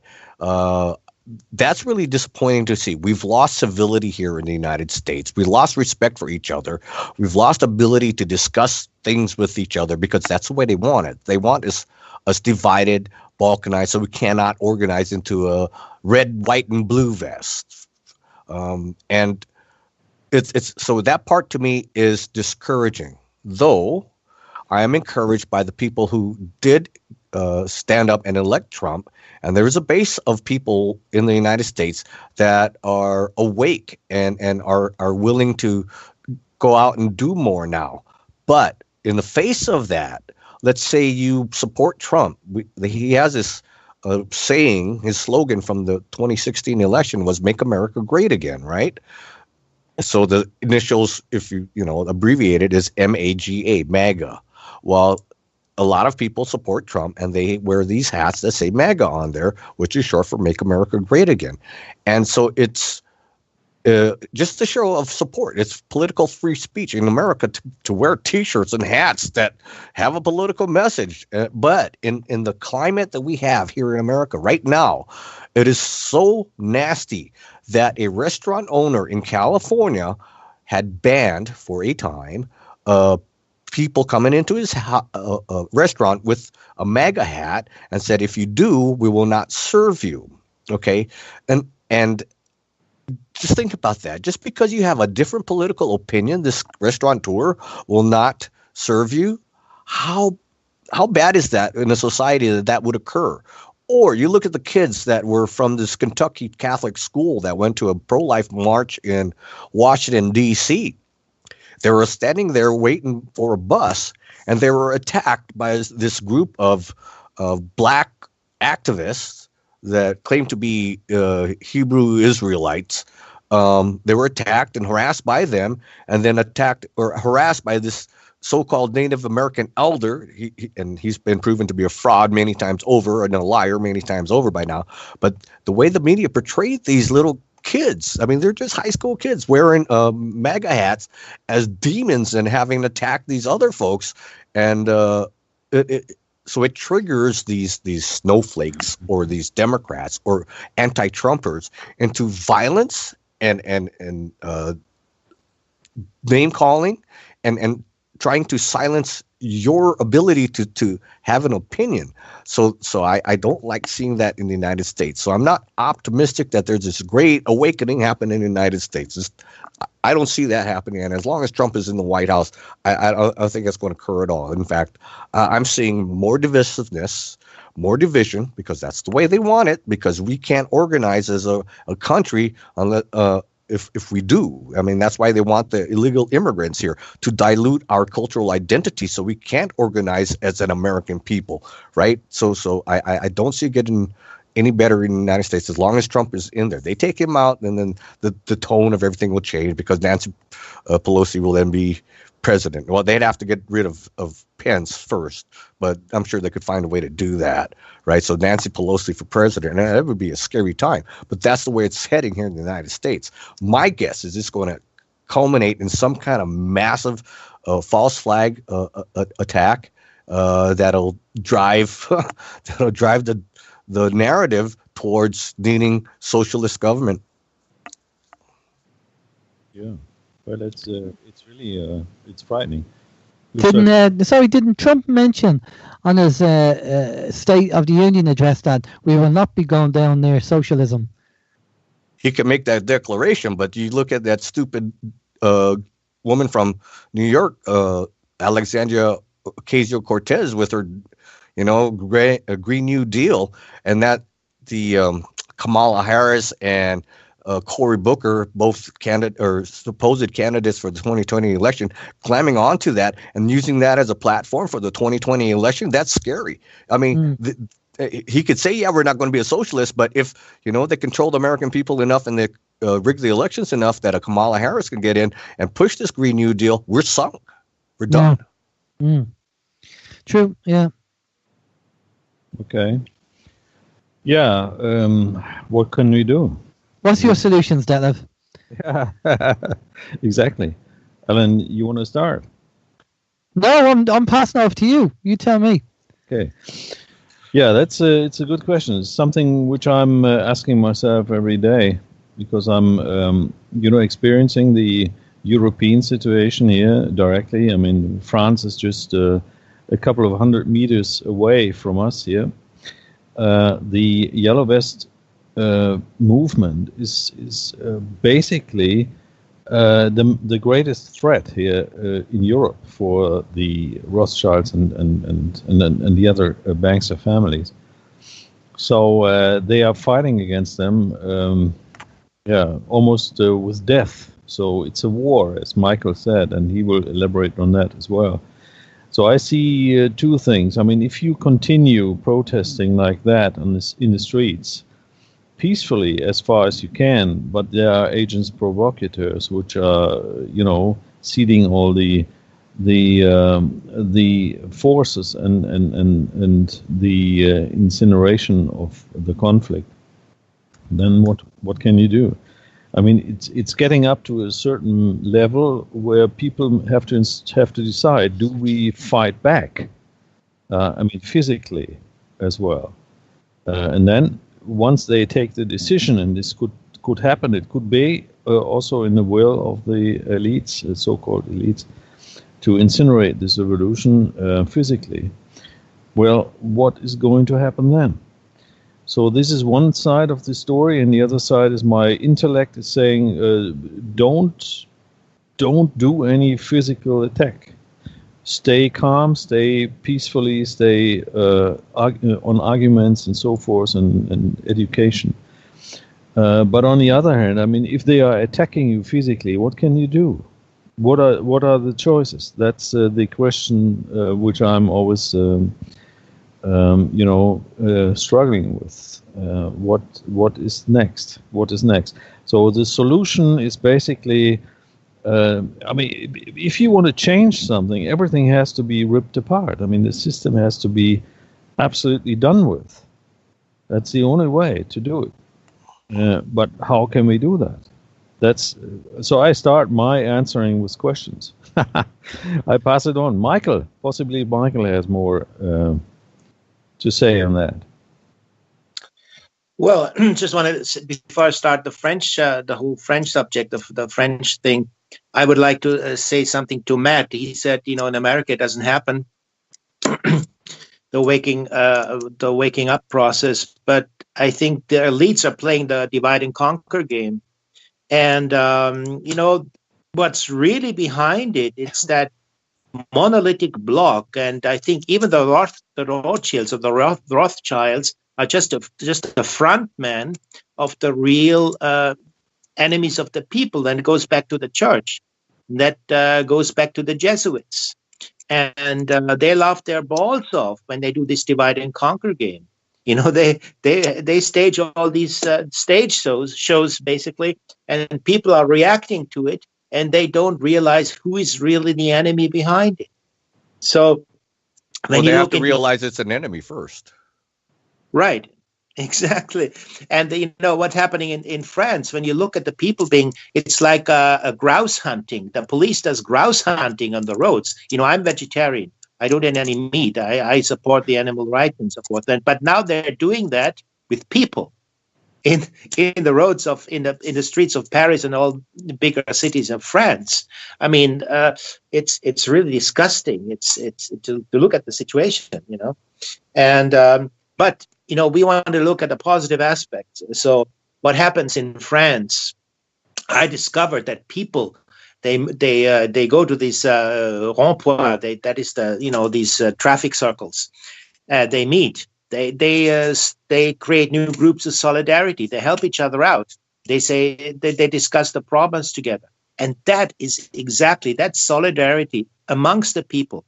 That's what the elites are afraid, because then they realize when the people get together, they become wakey. They start to tackle all the problems by themselves. They don't need papa government, They don't need father government or mother government to take care of the problems, because they do it themselves. And that's what they're afraid.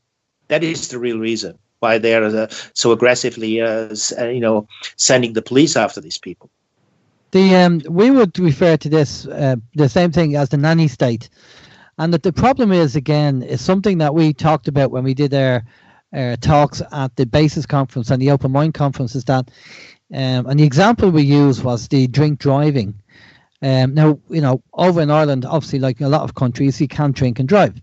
Now, common sense, if you're an adult, your common sense approach would be, well, I'm going out tonight, I'm going to have a few drinks, so I'll leave the car there, or else I'll get a taxi back home. That's what the adult thinking. But the teenage mind thinking is, sure, I drive better when I have 5 or 10 points on me. And that's why the nanny state is there, for these people who are incapable of making an adult decision, a responsible adult decision. And that's why the nanny state is there. And the problem is, we have to get to the stage, the whole of society, we have to get to the stage where we all think like adults. And then we won't need the nanny state, because we will be responsible, and we won't be attacking anybody, because we'll be sovereign people, because sovereign people only defend themselves. They don't attack anybody. So they're the two things that we need to get to: being sovereign and being an adult and taking personal responsibility. The same thing is, another example would be, if you're in a car park and you reverse your car and you hit into a car that's behind you. Now you have two choices. You either look around, see if did nobody see it, okay, I'm going to drive away and not say anything, or else you write a note and say, look, I hit your car, here's my details, give me a ring and we'll sort it out. And these are the things that we're trying to say about, moving away from that nanny state and being responsible for your actions. And I know it's very hard, and it's a lot of learning, and it's a very, very big change in mindset and a different way of thinking. But that's what we need to do. We need to get away from the current way, the 3D way of thinking, and we need to be thinking more on a 5D way and be personally responsible. And that's and people don't like change, because a lot of the time change takes energy, and because of the food we're eating and everything else, people are just, I can't be bothered, couch potatoes and all that, and I'll just do the same old routine. So it's harder for a lot of people to make the change, especially if it's a physical change. But what I'm saying is that it's not so much just the physical, but it's the mindset, how we think is very important. And that's something that we all have to take on board and accept down the line. And we have to stay in between. There's a pendulum, Detlev, you mentioned about sitting back, observing and being careful, don't get involved in any issues. There's a 45-55, and that's where people need to be, in the 45-55, because if you go either one side or the other side, you're losing the plot, and you can be affected by it. So don't get roped into arguments, don't get roped into debates. Just observe, just learn, just teach, educate, and that's one of the ways I think that humanity needs to move forward. And if we can do that, the world will be a better place. I agree with you on the on the point you made, Alan, that we have to be responsible for ourselves. We have to take responsibility for our own lives and not let somebody else dictate our behavior. That I'll give you. But as far as just sitting back and being an observer, I take difference to that. I think people, as they learn what is really going on, they should take action in helping to educate others. Okay. Oh yeah. Well, make up your own mind about what's going on. Do your own research. There's some good resources out there for information. My website would be a good start for somebody who wants to learn about the New World Order. And if you want to teach somebody about the New World Order, send them to my website. And then you take that information and you pass that along so that hopefully down the road, the ideas will blossom in their head. I can remember back in like 1991, 92, I was working on this TV show, a UFO TV show. And we were exposing Area 51 at the time. And I remember clearly people telling me, Matt, you're a conspiracy theorist. Area 51 doesn't exist. Why it doesn't exist? Well, who takes out the trash? Because we don't know who takes out the trash, meaning it doesn't exist. So even back then, they were telling me I was a conspiracy theorist. Now everybody knows that Area 51 exists, and you're a real dummy if you don't think that it is out there in the Nevada desert. So somewhere down the road, the seeds that you plant in other people's mind might come to fruition. Some people are just so stupid they'll never get it, move along. But not to sit there and not take action. I don't get that one. Yeah, okay. Let me clarify that. I don't mean sit back and don't do nothing. What I mean is, if you see your two neighbors fighting, don't go and get involved in it, right? Because it's be too much trouble. Waking people up. I mean, what we do on our radio show, on the UnitedWeStart, on your show, Matt, on OAM, what Detlev does and Michael does, that's part of your waking process. Of course, go out and wake people up and give them the information, but don't get involved in conflicts. That's what I mean. Well, I would suggest, though, that if people come across information, fantastic information, or dumb ideas like this Green New Deal, challenge it. Always question. Our motto at United We Strike was don't buy, don't comply, ask why. Always question, always challenge. Don't be afraid to poke your nose under the tent because somebody says you're not supposed to go there. As a child of 8 years old, I can remember being at catechism, and we were learning this fairy tale about Noah and his ark. And then after God destroyed the world, Noah and his family and the animals were the only creatures left on the planet. They landed on this mountaintop, and whoa, life was great. And then Noah's kids, we were taught, went exploring, and they ran into these other civilizations. And I went, stop, whoa. If Noah's family was the only ones left on Earth, where did these other people come from? The answer was a smack on the back of the hand with a ruler by the nut and sent home. Okay? Yeah. So even back then, I was challenging authority. Don't ever be afraid to challenge what you're being told, because there might be truth that you're not seeing that they don't want you to see by just smacking you on the ruler and saying, don't ask. Yeah, I totally agree. We should always be challenging, but we should also be able to entertain. You know, if somebody does say something that seems a bit out there, you go, okay, that's interesting, you know, and just put it on the shelf, or okay, we put that on the shelf and come back to it another time, or check it out another time.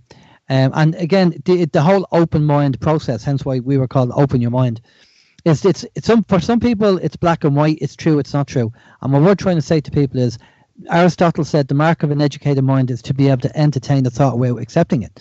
So you can entertain something and go, okay, that's interesting. I'd like to get more facts on that. I'd like to get more information, and look into that a bit more. No harm in doing that at all. Unfortunately, with a lot of our programming and people that are in the matrix, as soon as people said to you said, Matt, people called you a conspiracy theorist because you're talking about Area 51. The programming in our society is they shut down straight away. So what we're trying to say to people is, don't argue over the content. The content is irrelevant. Whether the moon is made of cheese or not, it doesn't matter. It's how that person's mind works. Because if you go in and say, hey, Area 51 or the moon's made of cheese, have a look at this information, they'll go, get lost, you're a conspiracy theorist. And everybody does that when you wake up. You try and push the information on people and they're not interested. So myself and Steve said, no, we have to look at the psychology of how the mind works and then speak to them and go, okay, well, do you think you're an open-minded person? Yeah, okay. And then you go down that road and then you explain the psychology and then of how the mind works. And then they start questioning themselves, think, oh, I thought I had an open mind, but obviously I don't because I can't challenge my belief system. And this is the whole idea. And we've done this over and over again with people who we've come across. And we get them to look at how their mind works regarding the belief systems they're stuck in and you won't move from. And it's amazing when you see them actually, the penny drops and think, geez, you're right. I don't challenge my belief. I am kind of stuck in that. Especially if people who are into big. I mean, I had this, Matt, you play in the band and so do I. And one of the lads in the band is one of these Eucharistic ministers. And I've yet to have a good talk with him because we never have time during rehearsals. But he's saying about, oh, yeah, Alan, he's a conspiracy theorist. So one of these days when I have a few minutes, I will be speaking to him. But I'll be speaking to him on a belief system basis, not whether the moon's made of cheese. Because you can spend hours, as you know, arguing with people on a topic. And at the end of the day, after the hours of argument, nothing is agreed because they're set in their ways. Where if you challenge their belief system and say, hey, but how come you won't challenge what you believe? And then you get into that, you get them to question how they think. And that's why this is important. This process is very important. But put over to Detlev and Michael and have your solutions there, guys. Yeah, thank you. Michael, go ahead, please. Yeah, well, before I go to the situation of France, I wanted to make a point that our point of reference should be ethical conduct and active, independent, free thinking. Because, these people that, always accuse other people of being conspiracy theorists, they are like a remote control. They don't think for themselves. And that's a waking up process, which, you have to mention. You have to question, did you think yourself? How did you reach that conclusion? Are you simply just taking it over without thinking, without reflective thinking over it? So that's an important point, that we our focus should be ethical conduct and active, independent, free thinking. And that is a point which is very important, and that's left aside, unfortunately. And that's why all that confusion takes place, which, of course, the rhetoric of these of the cabal is using to their advantage. Now, in points of solution, I think the only way out, as I mentioned before, is to create new communities, new living communities based on ethical conduct and active, independent thinking. And that's a spiritual process which has to be struggled for. It doesn't come free. And it's an act of, it's you have to put energy into it. So basically, when you have a community of people, when you have this brotherly, sisterly kind of relationship, like it was in the old Christian communities 2,000 years back, they didn't need any government. If something got out of hand or there was an abusive situation in a family, so the whole community got together and you put it in order. So that's the responsibility of community, and living together is, you have to put responsibility into it. It's an active energy input. So that's what the community should do it. We don't need the government to do it. We need active and awake individuals to do it. So, and the forming of new communities where they live together on these ethical bases, which everybody agrees, and he wants to do it. And it's not something he's forced to, but something he actively wants to achieve. Then we have a focus for the future. But I wanted to mention something about France, that the information is about a week old, that there has been 12 people died in that confrontation. We have about 150 severely injured people. We have about 1,000 injured people. And we have an average, of 69,000 people that manifested. And that goes up to 300,000 unofficially. That figure, the 69,000 is the official figure. The 300,000 is the unofficial figure, which is more likely to be true. And there has been a certain, and there is a counter movement. They call the Red Scarves. They call it Foulard Rouge, the Red Scarves, which is basically the government employees and that the elites have put up against this Yellow Vest movement, and some merchants which were angry that their business has been destroyed because of all the shops, of course, had to be closed and they couldn't make any business. So they put that. Your audio is breaking up a little. Could you try to speak directly into your phone? Oh, it's rather close, but I can go closer. Yeah. Okay. Is it better now? Hopefully, yeah. Yeah. What did you get? I mean, did you get the figures? What I just mentioned: 11 people, 12 people killed. Yeah, we heard that. Yeah. Okay. Yeah, and this counter movement, so to speak, the Foulard Rouge. I mean, the Red Scarves. This is basically the bourgeois people. The merchants that were angry that their business has been destroyed, and so Macron is making demonstrations, organizing demonstrations now of these Foulard Rouge, which is coming on a Sunday. Their Yellow Vests have their demonstrations on Saturday, and these Foulard Rouge, the Red Scarves, have their demonstration on Sunday. So that is a funny way of trying to stop that movement. And there is a couple of protagonists, which are one name is Eric Drouet. He's a trucker.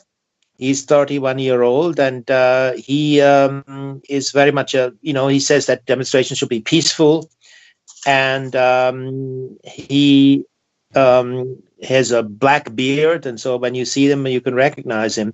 Another fellow is Ramos. He's a Muslim, and he's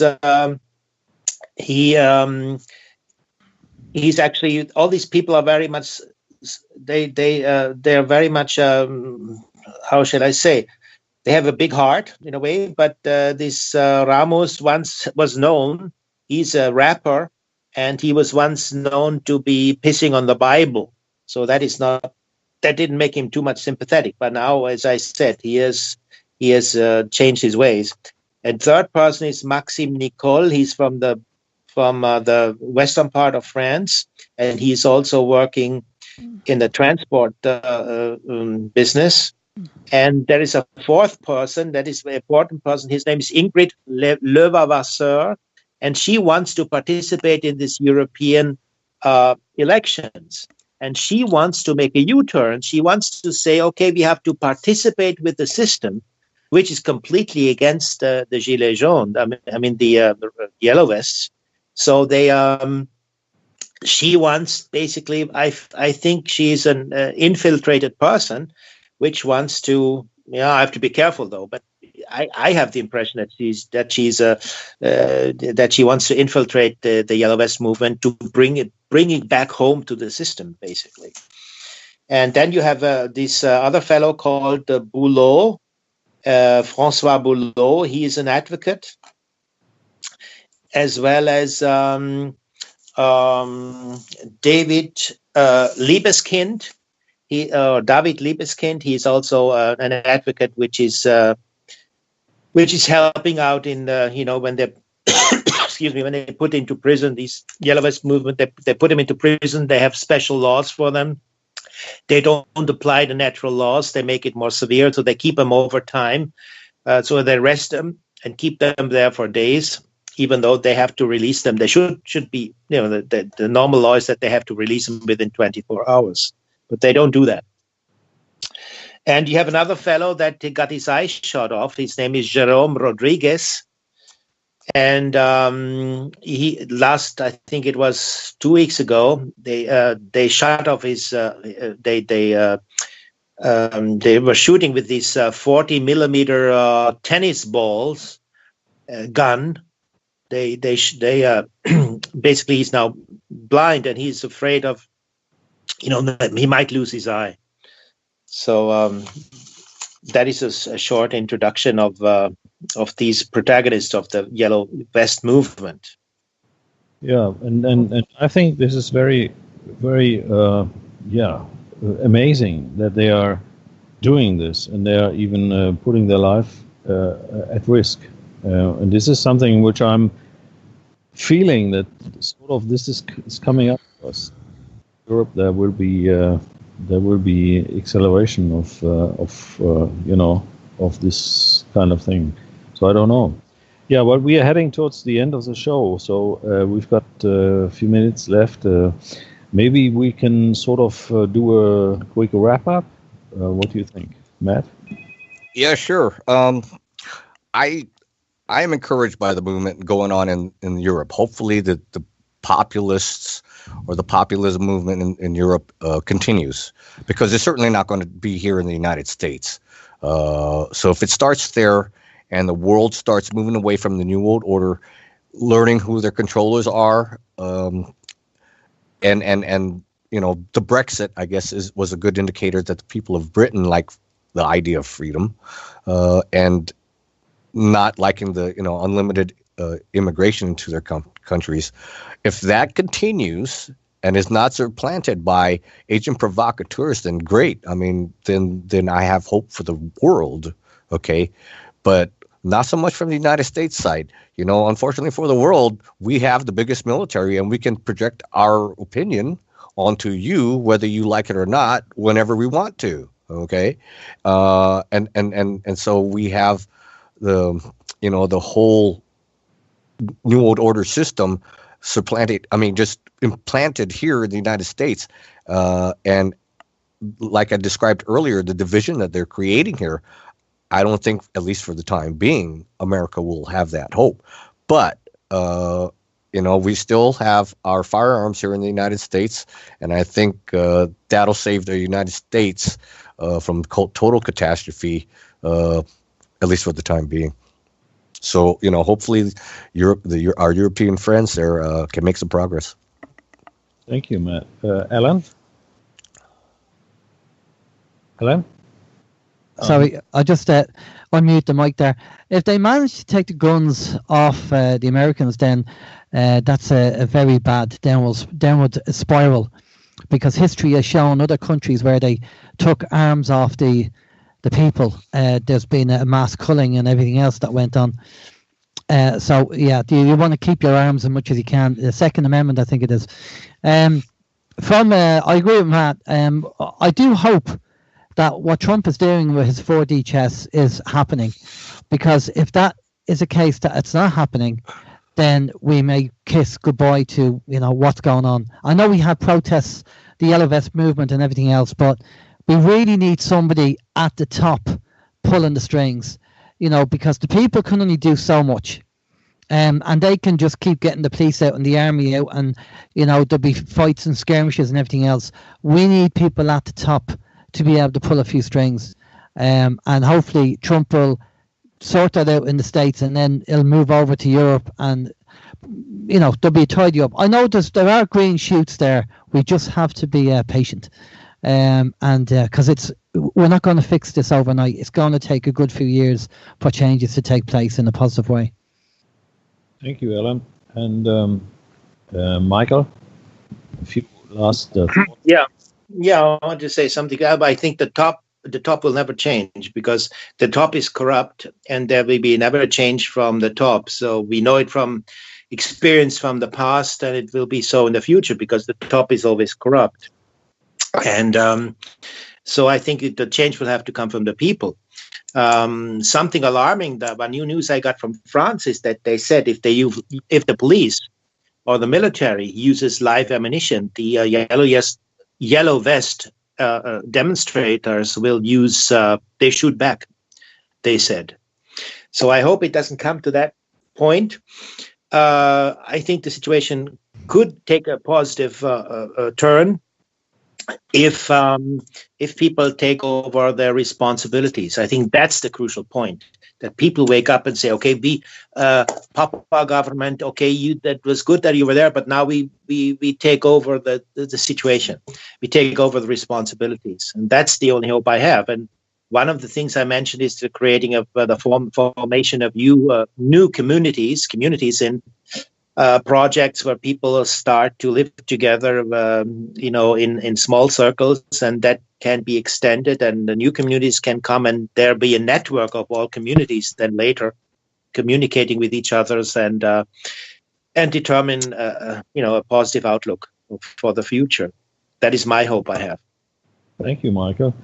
Yeah, and I think the highest is God. So let's hope God takes the things in his hands or her hands or whatever hands and helps us to overcome these tyrants. Okay, so we are at the end of the show. Thank you very much. Detlev, can I say something real quick in response to what you just said? Because I think that's very important. Whether you have a religious affiliation or not, or you believe in a God or not, prayer can't hurt. Prayer can't hurt. So, let's maybe pray for the world to be a better place and that humanity wins its freedom back. Well, I just wanted to say thanks to Detlev and everyone else here. I enjoy spending my time with you. Yeah, thanks a lot. Cool. Likewise, ditto. Yeah, thank you, Alan. And yeah, we will It's a pleasure to be with you guys. Yeah, thanks a lot. I will also want to thank our listeners and viewers later on. And please visit us. UnitedWeStart.org is our website. And next show will be in March. And it will be on the second Saturday of a month. So in March, this is going to be again the 9th of March. So it's again the same day. Another month. Sorry. Okay. Thanks a lot. We'll listen to some music in between as we are preparing for the rebroadcast. Please stay tuned if you want to listen to it again. And we will be having our podcast archive soon as Alan can. Sorry. Whenever I have it, whenever I get it, I can do it. Okay, so let's... Are we ready? Go to Matt, yeah. Okay, 5, 4, 3, 2, 1. Death to the new world order. Right. Thank you very much. See you soon. Bye-bye. UnitedWeStart, a group discussion of activists, bloggers, authors, and other leaders in the independent media to inform and educate listeners in various topics. Join us every second Saturday of the month at 10 to 12 a.m. Pacific time, which is 18 to 20 hours GMT. Join us. We're looking forward to meeting you.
Precisely why we have to say,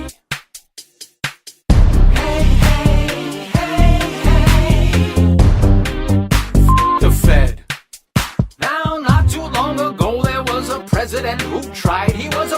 stick it to the lousy Fed. He made some legal tender, silver-backed in all its splendor. It's unfortunate he ended up dead. Clinton, Bush, Barack Obama, Carter, Reagan, and McCain. We argue who's the best until we drop. But whoever is elected, it all comes out the same till we see that it's the Fed we need to stop. Hey, hey, hey, hey. The Fed. Hey, hey, hey, hey. The Fed. We need a president with balls, no matter white or black or female. Someone more than just another talking head. They have to stand up for our rights. They better read the Constitution when they hear the people cry, F the Fed. So tell your children's children, if we're still around to tell, how depressions were created by a few. How the people lived and suffered while the candidates debated till the people knew exactly what to do.